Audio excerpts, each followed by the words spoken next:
Okay, so we are in Statistical Rethinking, second edition. We're on the medium difficulty questions, and I think there's just 3 of them, and we're going to take care of all of them in one video. So 9M1, 9M2, and 9M3.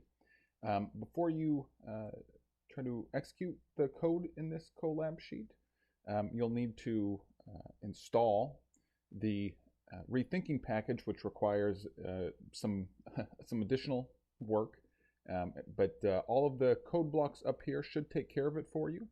So you can just kind of run them in succession.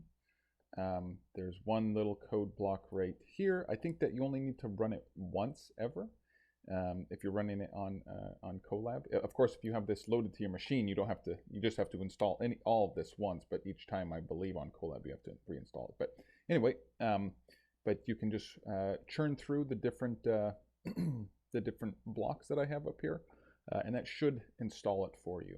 So, okay, so let's get back down here to question 9M1.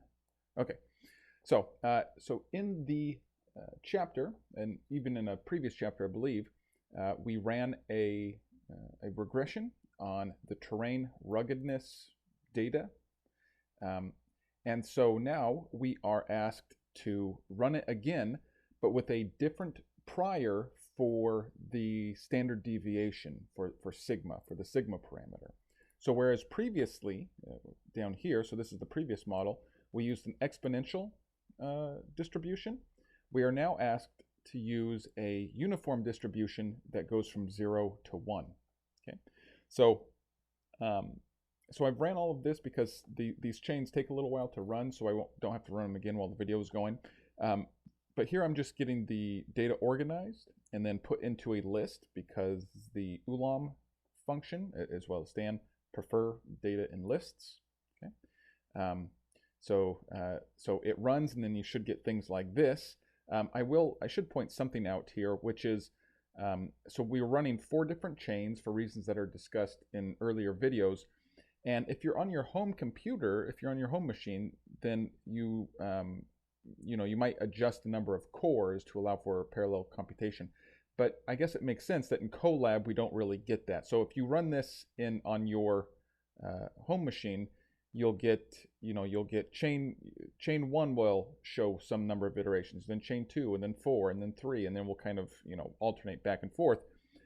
And that's because the different cores are kicking in their contribution, but it must be on Colab that they just run serially. So you get all the chain 1, all the chain 2, all the chain 3, all the chain 4. Okay, so anyway, so we do the same thing now, the exact same model, except for we are adjusting the sigma parameter to be a uniform distribution between 0 and 1. And so now we need to go about comparing these. So so the first way that we'll compare these is just to look at the summary output using the pricey function. And so let's just look at the sigma parameters. That's the thing we've changed. We could look at everything else. Better silence my phone here. We can look at everything else, but we'll just focus on the sigma parameters. And really across the board, everything is more or less identical between the two. Especially for the estimates, the mean and standard deviation, and the quantiles right here, with good R-hat values and similar ESS bulk, which I believe in the book is being referred to as NEFF, number of effective samples. So there must have been a change in Stan that adjusted what that term right there is. But that anyway. So okay. So that's good, but we can also visualize these things. So I'm going to extract samples from both models, the normal one and the uniform distribution. And then I'm going to use the dens function to just kind of plot the density, okay, and just lay them on top of one another. And so the original model is black, the uniform distribution is red, and we see that we get very, very similar distributions, okay.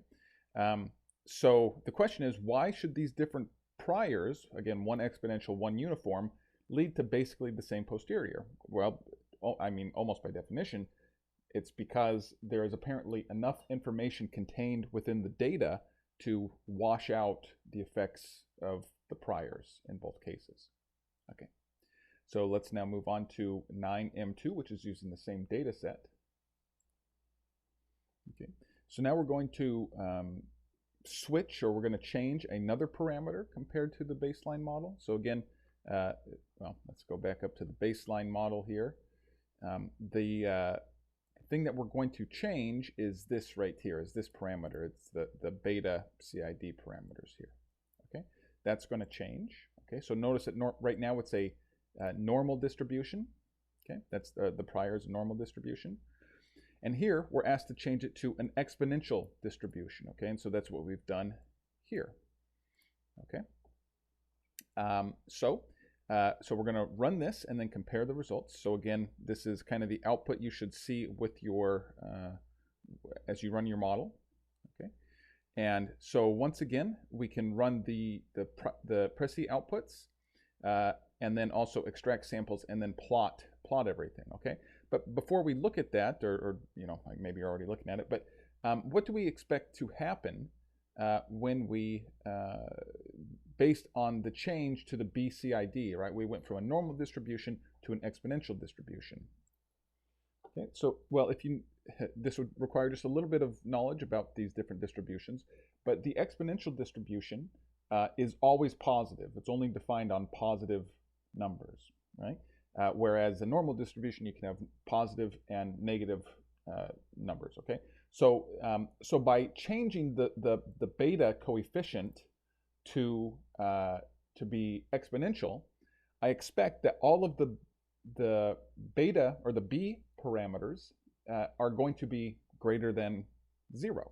Okay, whereas in the initial model there might be values that are below 0. All right, so so this first Prezi output is the initial model, and we go to the B parameters. Sure enough, we notice that we are apparently allowing negative values, right? Because we have one that has a mean of negative 0.14.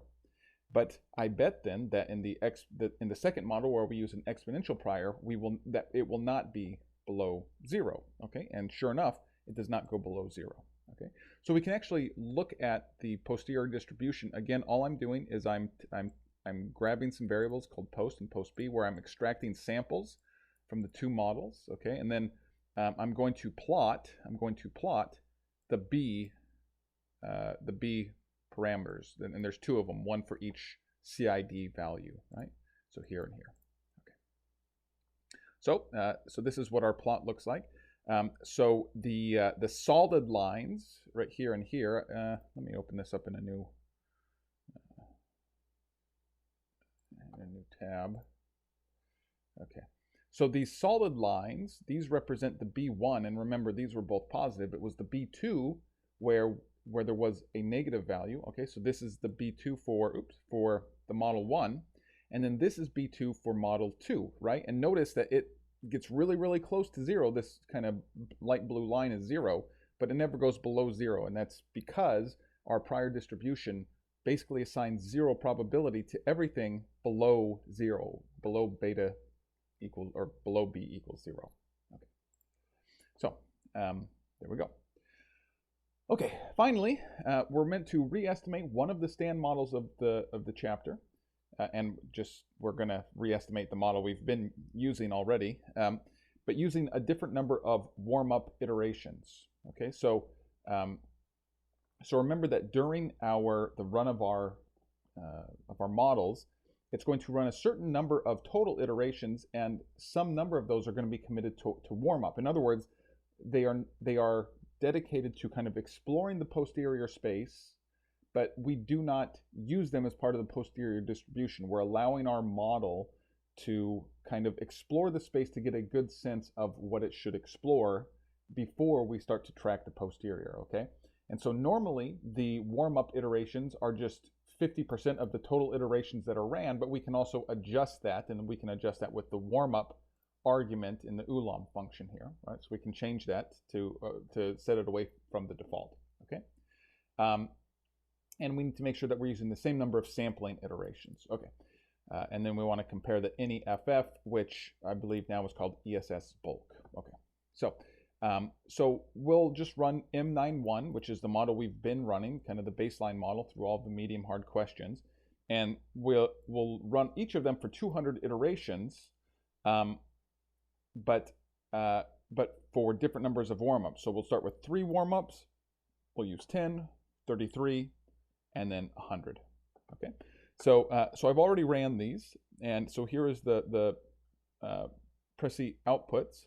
Okay, so as we go from 1 warm-up to 3 warm-ups to, what is this, 33 warm-ups to 100 warm-ups. Okay, notice that, so let's first look at the R hat values. Okay, so at first we get infinity, which is not a good R hat value, right? So it means that there was no semblance of convergence.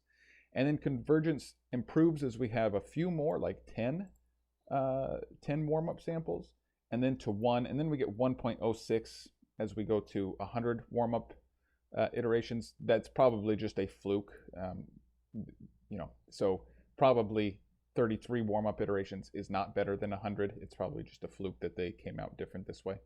And then also notice the effective sample size.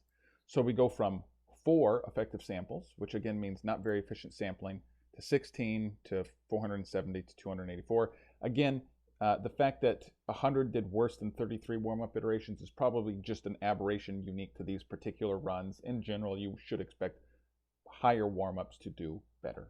Okay. So anyway, I guess we will call that good, and I will see you next time.